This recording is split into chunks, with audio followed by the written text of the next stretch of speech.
আজকে আমরা কথা বলবো সায়েদ আবুল আলা মওদুদীর লেখা ইসলাম পরিচিতি বইয়ের কিছু অংশ নিয়ে।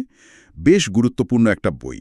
হ্যাঁ, এই বইটা ইসলামের কিছু একেবারে মৌলিক ধারণা আর পরিভাষা খুব সহজ করে ব্যাখ্যা করার চেষ্টা করে। ঠিক। আমাদের লক্ষ্য থাকবে বইটার মূল ভাবনাগুলো একটু তলিয়ে দেখা। যেমন ধরুন, ইসলাম শব্দটার মানে কি বলছেন লেখক, হুম। কুফুরের তাৎপর্য কি, ঈমান কেন জরুরি, আর নবুয়াত বা এই যে পয়গম্বরী ধারা সেটার প্রয়োজনটাই বা কি। একদম। লেখক এই বিষয়গুলোকে কিভাবে সাজিয়েছেন, কিভাবে একটার সাথে আরেকটা সম্পর্কিত করেছেন, সেটাই আমরা বোঝার চেষ্টা করব। তাহলে চলুন একদম প্রথম থেকেই শুরু করি। ইসলাম শব্দটা, বইতে এর নামটা ইসলাম কেন হলো সে ব্যাপারে কি বলা হয়েছে? হ্যাঁ, লেখক শুরুতেই একটা ইন্টারেস্টিং পয়েন্ট তুলেছেন। বলছেন যে এই নামটা কোনো ব্যক্তি বা জাতির নামে রাখা হয়নি, ঠিক। বরং এটা একটা বিশেষ গুণ বা বৈশিষ্ট্যকে বোঝায়। ওনার কথাটা অনেকটা এরকম যে এর উদ্দেশ্যই হলো মানুষের মধ্যে এই গুণটা, এই ইসলাম বা আনুগত্যের বৈশিষ্ট্যটা তৈরি করা। আচ্ছা। গুণবাচক নাম। হ্যাঁ। আর এর আক্ষরিক অর্থটাও তো খুব গুরুত্বপূর্ণ, আল্লাহর প্রতি আনুগত্য ও বাধ্যতা। একদম। কিন্তু লেখক তো এই আইডিয়াটাকে শুধু মানুষের মধ্যে আটকে রাখেননি, তাই না? না, না, উনি এটাকে আরও অনেক বড় ক্যানভাসে দেখেছেন, পুরো মহাবিশ্বকে এর মধ্যে এনেছেন। কিভাবে ব্যাপারটা ব্যাখ্যা করা হয়েছে বইতে?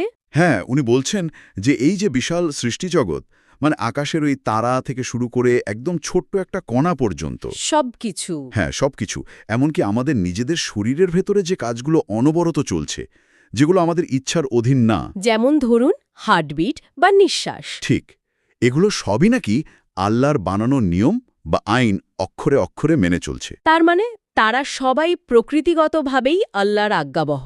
লেখক ঠিক এই শব্দটাই ব্যবহার করেছেন। তারা প্রকৃতিগতভাবেই মুসলিম, মানে আল্লাহর অনুগত।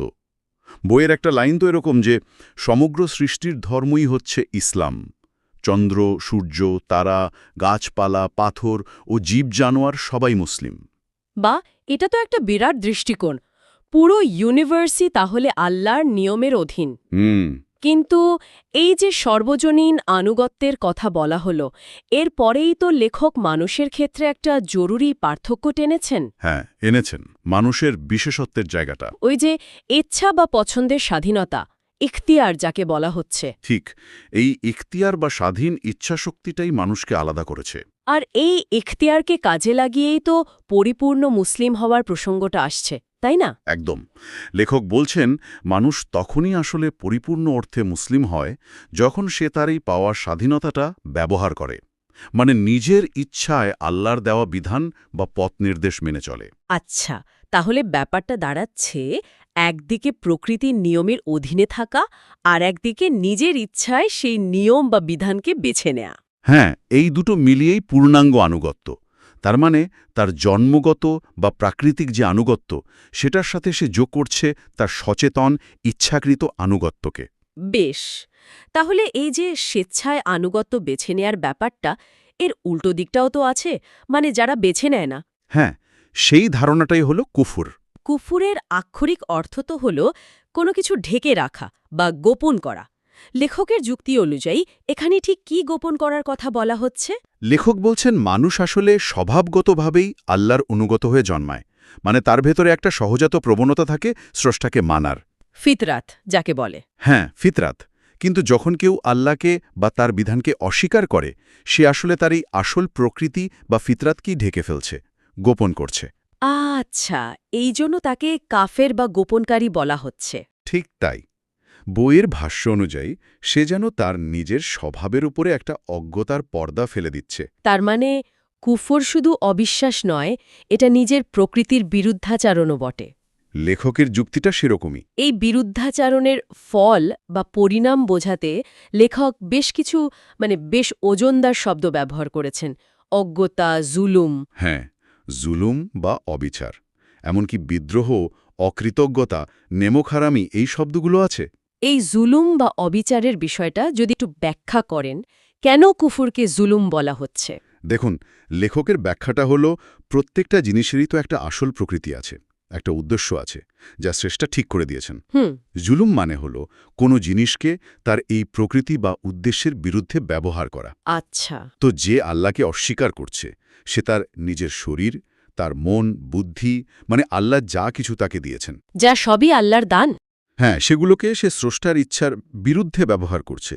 মানে যে চোখ দিয়ে সত্য দেখার কথা সেটা দিয়ে হয়তো সে অন্য কিছু দেখছে, যে বুদ্ধি দিয়ে স্রষ্টাকে চেনার কথা সেটা দিয়ে হয়তো তাকে অস্বীকার করার যুক্তি খুঁজছে। তার মানে নিজের সত্তার ওপরই অত্যাচার করছে। ঠিক, এবং আল্লাহ যে নেয়ামতগুলো দিয়েছেন সেগুলোর ওপরও। বইয়ের একটা কথা হলো, প্রত্যেকটি জিনিসের সহজাত প্রকৃতির দাবি হচ্ছে এই যে আল্লাহর ইচ্ছা অনুযায়ী তাকে যেন কাজে লাগানো হয়। কিন্তু যে ব্যক্তি কুফর করছে সে তাকে লাগাচ্ছে তার প্রকৃতি বিরোধী কাজে। এটাই জুলুম। বুঝলাম। আর এর সাথেই তো অকৃতজ্ঞতার ধারণাটাও চলে আসে, তাই না? অবশ্যই, কারণ সবকিছুর চূড়ান্ত উৎস তো আল্লাহ। তাকে অস্বীকার করা মানে তো চরম অকৃতজ্ঞতা দেখানো, মানে নেমুখ হারামি। কিন্তু এই যে কুফুর বা অস্বীকার, এর প্রভাবটা কার ওপর পড়ে? আল্লাহর কোনো ক্ষতি হয় এতে, নাকি ব্যক্তির নিজের? উৎস কিন্তু খুব পরিষ্কার এ ব্যাপারে। বলছে যে এর ক্ষতিটা ব্যক্তির নিজেরই হয়, আল্লাহর কোনো ক্ষতিবৃদ্ধি হয় না। কী ধরনের ক্ষতির কথা বলা হয়েছে? বলা হচ্ছে কুফুরের অনিবার্য ফল হল মানসিক বিভ্রান্তি, মানে ঠিক ভুলের বোধ হারিয়ে ফেলা, নৈতিক অধঃপতন। জীবনে অশান্তি। হ্যাঁ, জীবনে অশান্তি, বিশৃঙ্খলা, আর সবশেষে মানে পরকালে চূড়ান্ত ব্যর্থতা। একটা উদ্ধৃতি আছে এরকম, কুফুর ও নাফরমানির অবশ্যম্ভাবী ফল হচ্ছে এই যে এর ফলে মানুষ চিরকালের জন্য ব্যর্থ ও হতাশ হয়ে যায়। এর ঠিক বিপরীতেই ইসলাম বা আনুগত্যের পথটাকে দেখানো হয়েছে, তাই তো? একদম, সেটাকে বলা হয়েছে শান্তি, সঠিক পথ, নৈতিক উন্নতি আর দুনিয়া আখেরাত উভয় জায়গাতেই সাফল্যের পথ। সুতরাং এটা শুধু বিশ্বাসের পার্থক্য না, এটা জীবন আর পরিণতির দুটো সম্পূর্ণ ভিন্ন রাস্তা। তাহলে ব্যাপারটা এরকম দাঁড়াচ্ছে যে আল্লাহর প্রতি পূর্ণ আনুগত্য মানে ইসলাম, সেটার জন্য দরকার হচ্ছে সঠিক জ্ঞান। হ্যাঁ, জ্ঞান তো লাগবেই। এবং সেই জ্ঞানের প্রতি একটা দৃঢ় বিশ্বাস বা প্রত্যয়, এখান থেকেই তো ইমানের ধারণাটা আসছে। ঠিক, লেখক বলছেন শুধু জানলেই হবে না, আনুগত্য করতে হলে আগে জানতে হবে এবং সেটাকে মনে প্রাণে মেনে নিতে হবে, বিশ্বাস করতে হবে। এখানে কোন কোন বিষয়ে জানার উপর জোর দেওয়া হয়েছে? কি কি জানতে হবে? কয়েকটা মৌলিক বিষয় আছে। প্রথমত, আল্লাহ আছেন এবং তার আসল পরিচয় কি, তার গুণাবলী কি, বিশেষ করে তিনি যে এক ও অদ্বিতীয়, মানে তাওহীদ। আচ্ছা, দ্বিতীয়? দ্বিতীয়ত, আল্লাহ আমাদের জন্য কোন জীবন ব্যবস্থা পছন্দ করেন, মানে তার আইন কানুন বা বিধান কি। আর তৃতীয়? তৃতীয় হল কর্মফল, মানে মৃত্যুর পরে কি হবে, ভালো কাজের পুরস্কার, মন্দ কাজের শাস্তি, এই পরকালের জীবন সম্পর্কে নিশ্চিত ধারণা থাকা। কিন্তু আপনি যেমনটা বলছিলেন, বইটাতে জোর দেওয়া হয়েছে যে শুধু এই বিষয়গুলো মানে তথ্য হিসেবে জানাটাই যথেষ্ট নয়। না, একদমই নয়। এই জানাটাকে প্রত্যয় বা ইয়াকিনের পর্যায়ে যেতে হবে, মানে এমন গভীর আর পাকা বিশ্বাস হতে হবে যা আপনার কাজে প্রভাব ফেলবে। কাজে প্রভাব ফেলবে মানে? মানে এমন বিশ্বাস যা আপনাকে আল্লাহর কথা মতো চলতে উৎসাহ দেবে আর যা তিনি নিষেধ করেছেন তা থেকে দূরে রাখবে। যদি জ্ঞানটা শুধু মাথায় থাকে কিন্তু মনে গেঁথে না যায় বা কাজে প্রকাশ না পায়, তাহলে সেটা লেখকের ভাষায় ঈমান না।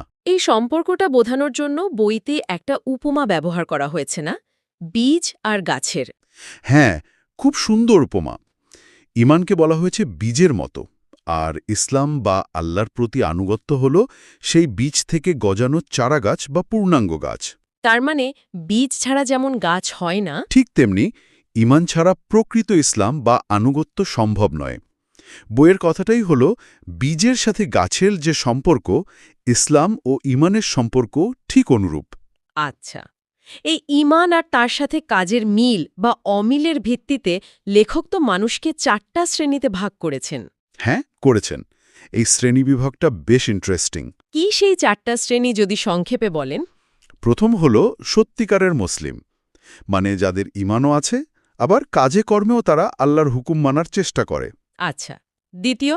দ্বিতীয় হল লেখক বলছেন নিম্ন স্তরের মুসলিম। এদের ঈমান আছে কিন্তু কাজে কর্মে দুর্বলতা আছে, মানে তারা পাপ করে ফেলে, কিন্তু যেহেতু তারা আল্লাহকে আর তার আইনকে অস্বীকার করে না, তাই তারা বিদ্রোহী বা কাফের নয়, বরং অপরাধী। তৃতীয় শ্রেণীটা? কারা? তৃতীয় হলো এমন লোক যারা হয়তো অনেক ভালো ভালো কাজ করে যা দেখতে ইসলামের শিক্ষার মতোই লাগে, কিন্তু তাদের আল্লাহ বা তার বিধানের প্রতি ঈমান নেই।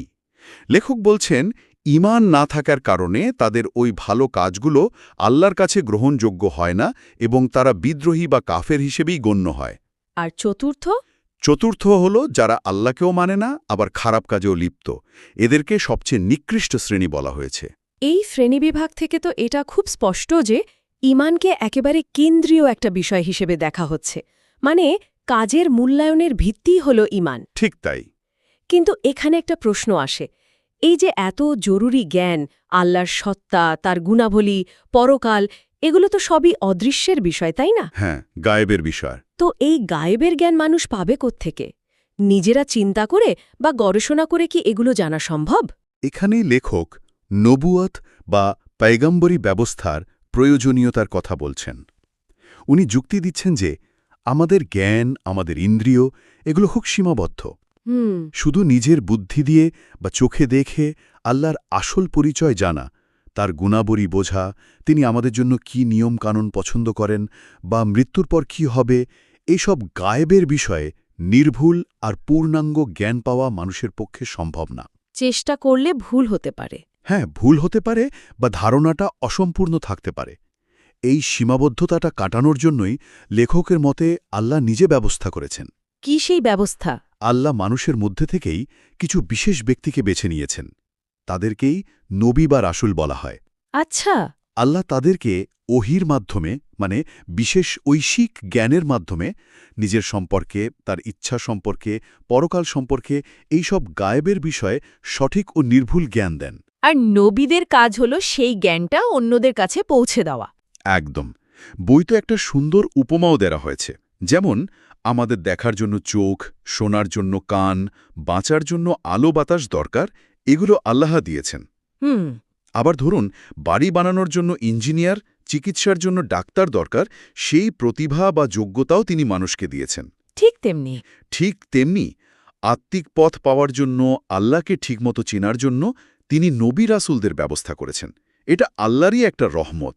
কিন্তু কথা হলো, একজন সাধারণ মানুষ বুঝবে কি করে যে কে সত্যি আল্লাহর নবী আর কে মিথ্যে দাবি করছে? হ্যাঁ, এটা খুব জরুরি প্রশ্ন। লেখক সত্যিকারের নবীকে চেনার কিছু নির্দেশন বা লক্ষণের কথা বলেছেন। যেমন তার ব্যক্তিগত জীবন, সেটা হবে একেবারে নিষ্কলুষ, সৎ, ন্যায়পরায়ণ। তিনি হবেন অত্যন্ত জ্ঞানী আর মহাত। তার চরিত্র? হ্যাঁ, তার চরিত্র হবে অসাধারণ। তার দেয়া শিক্ষা হবে একদম নতুন, মানবজাতির জন্য কল্যাণকর, যা অন্য কারো পক্ষে নিজে থেকে বলা সম্ভব না। কথা আর কাজের মিল থাকবে? অবশ্যই। কথায় আর কাজে কোনো গরমিল থাকবে না। আর তিনি হবেন পুরোপুরি নিঃস্বার্থ। নিজের কোনো লাভের জন্য তিনি কাজ করবেন না। আর তার প্রভাব? তার জীবন আর শিক্ষা সমাজে এবং ইতিহাসে একটা বিরাট ইতিবাচক পরিবর্তন আনবে। বইতে বলা হয়েছে, তার সারা জীবন হয়ে ওঠে সত্য, ন্যায়, মহত্ব, পবিত্রতা, উচ্চচিন্তা ও উচ্চাঙ্গের মানবতার আদর্শ। এই সব লক্ষণ মিলিয়ে একজন সত্যসন্ধানী মানুষ নবীকে চিনতে পারে। এই নবীকে চেনার পরেই তো ঈমান বিল গায়েব বা অদৃশ্যে বিশ্বাসের প্রশ্নটা আসে, তাই না? ঠিক। অনেকে ভাবতে পারে, এটা কি অন্ধবিশ্বাস, না দেখে বিশ্বাস করা? লেখক বলছেন, এটা আসলে অন্ধবিশ্বাস না, বরং এটা হলো এমন একজনের উপর আস্থা রাখা যার সততা, জ্ঞান, নির্ভরযোগ্যতা সবই সুস্পষ্ট প্রমাণ দিয়ে প্রতিষ্ঠিত হয়েছে। মানে নবীর উপর আস্থা রাখা। যেমন আমরা ডাক্তার বা বিজ্ঞানীর উপর আস্থা রাখি। হ্যাঁ, অনেকটা সেরকম। আমরা তো ডাক্তারের দেয়া প্রেসক্রিপশন বা অপারেশনের সব খুঁটিনাটি নিজেরা বুঝি না, কিন্তু তার যোগ্যতার উপর আস্থা রাখি। ঠিক তেমনি নবীকে যখন তার সততা ও অন্যান্য গুণাবলী দিয়ে চেনা গেল, তখন তার দেওয়া গায়েবের খবরগুলো, আল্লাহ, ফেরেশতা, পরকাল ইত্যাদি বিশ্বাস করাটা অযৌক্তিক নয়, বরং এটাই যুক্তির দাবি।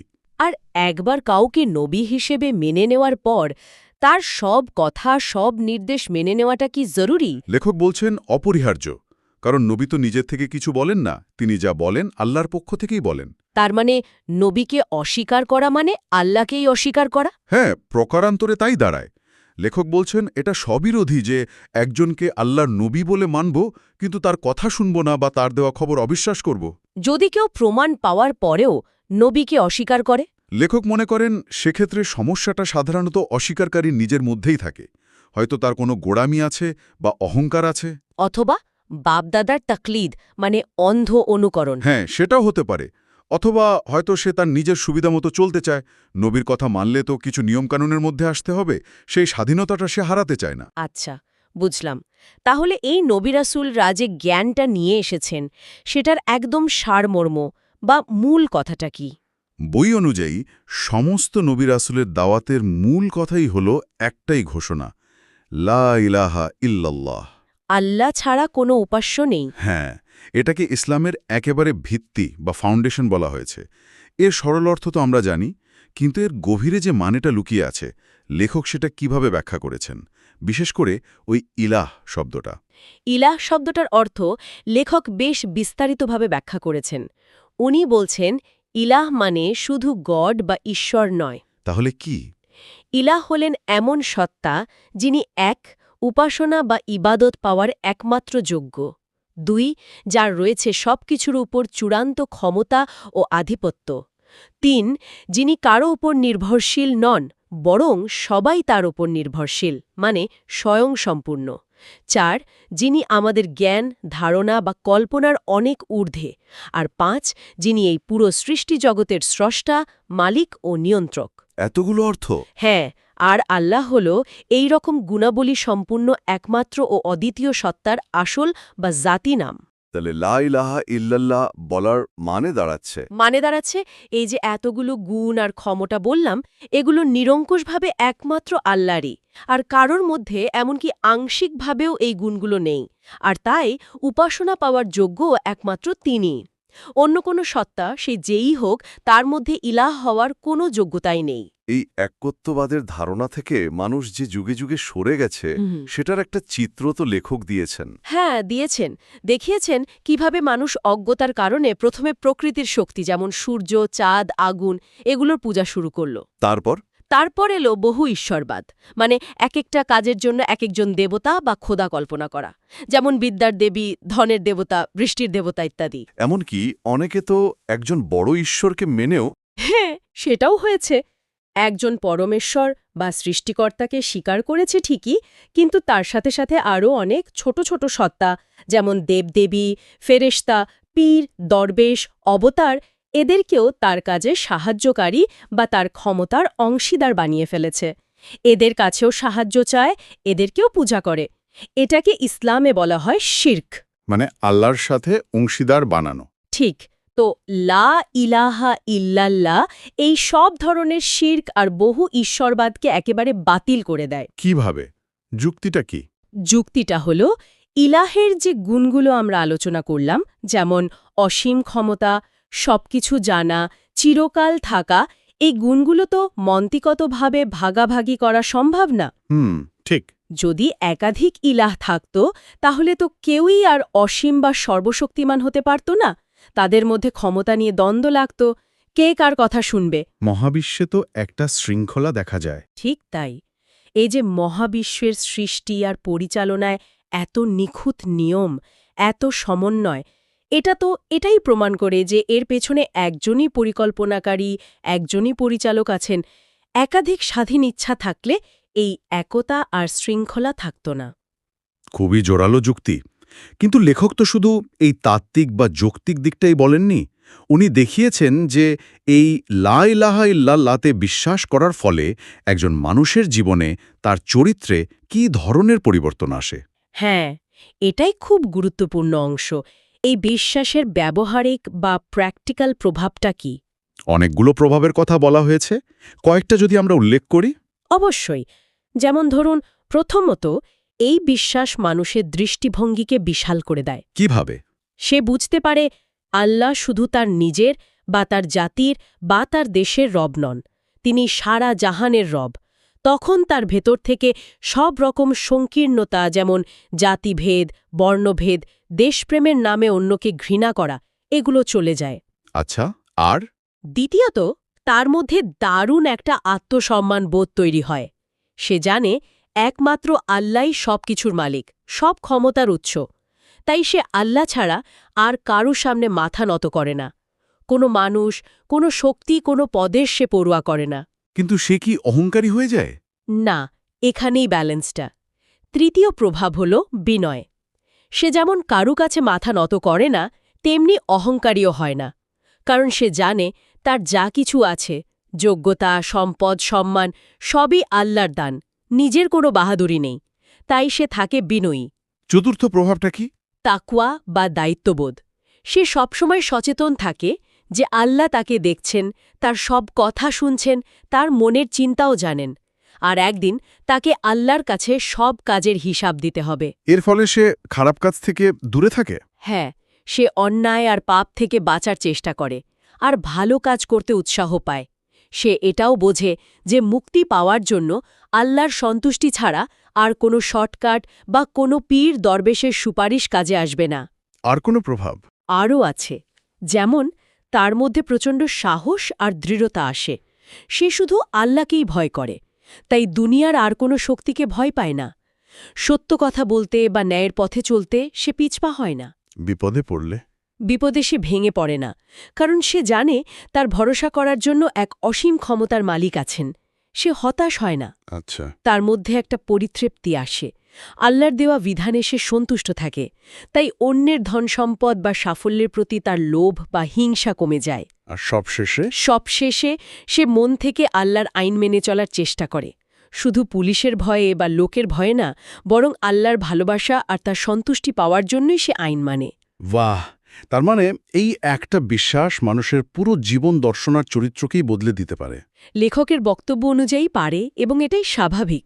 আচ্ছা, এই যে আল্লাহর একত্বের, তাওহীদ প্রতি দৃঢ় বিশ্বাস, এরপরেই বইতে ফেরেশতাদের প্রতি বিশ্বাসের কথা বলা হয়েছে। হ্যাঁ, মালাইকা বা ফেরেশতাদের প্রতি ঈমান। এটা একটু অবাক করার মতো লাগতে পারে।